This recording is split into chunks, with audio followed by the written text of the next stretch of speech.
Eh bien, ma première montée, c'est bien avant de tenir la buvette. Devais avoir 6 ou 7 ans. Je n'ai pas un souvenir très précis quand même, c'est marrant. Et ma buvette, je la tiens depuis 1956. C'est pas bien.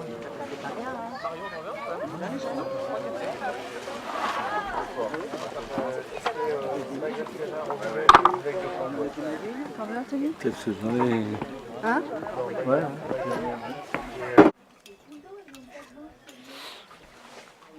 Hop! Ah, trop tard.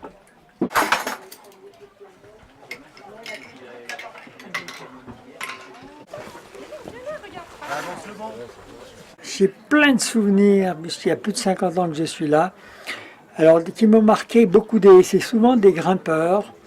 Quand je grimpais, à l'époque où je grimpais, il y a des pêches, il y avait les premières années des pêches extraordinaires, il se faisait beaucoup de truites, des souvenirs d'ouverture de pêche, des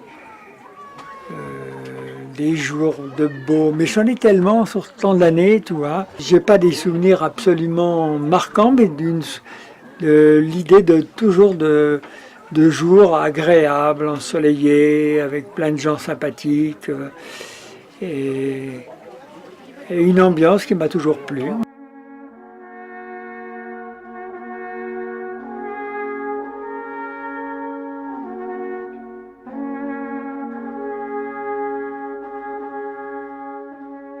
Et toi, Claudie, comment tu as rencontré Papy?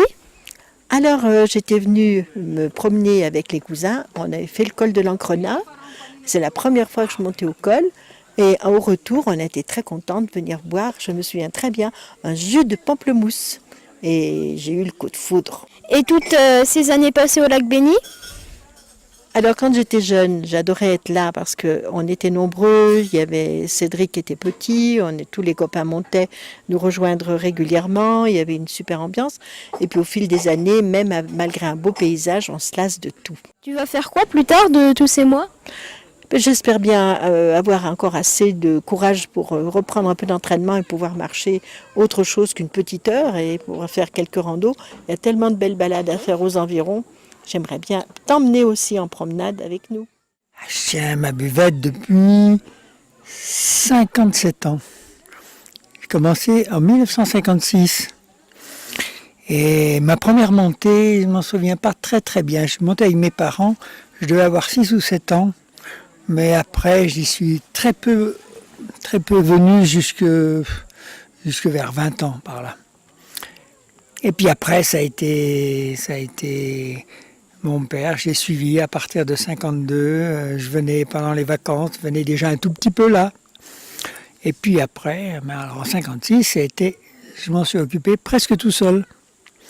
Voilà, mais mon papa, il montait quelques caisses avec sa jument, c'est tout. À l'époque, il y avait encore peu de monde. Il y avait juste des pêcheurs, beaucoup, et puis voilà. Alors, il n'y avait pas de 4x4 encore, même pas les Willys. D'accord. As-tu des souvenirs ou des rencontres qui t'ont marqué? Bon, ce qui m'a le plus marqué, c'est peut-être les grimpeurs, l'escalade que j'ai faite par là, mais traverser du Bargy et à la buvette, oui, c'était très agréable tout le temps. Quand il faisait beau, il y avait toujours de bonnes ambiances. Il y avait des ouvertures de pêche qui ont été mémorables et puis plein de gens sympathiques. Au lac Béni, les gens se montrent sympathiques, la plupart du temps. D'accord. Quels sont tes projets pour ces prochaines années? Eh bien, hélas, je suis obligé d'abandonner ma buvette et de la vendre. Mais voilà, je serai complètement libre pour me promener un peu de tous les côtés. Alors, je ne viendrai pas qu'au lac Béni, comme ça, je pourrais peut-être aller de temps en temps de l'autre côté ou ailleurs. Mais j'espère encore beaucoup marcher. Puis j'espère venir encore faire des petits tours au lac Béni, voir comment ça se passe. C'était Nicolas Bastien, petit-fils de Pierre et Claudie, en direct du lac Béni. Merci et au revoir.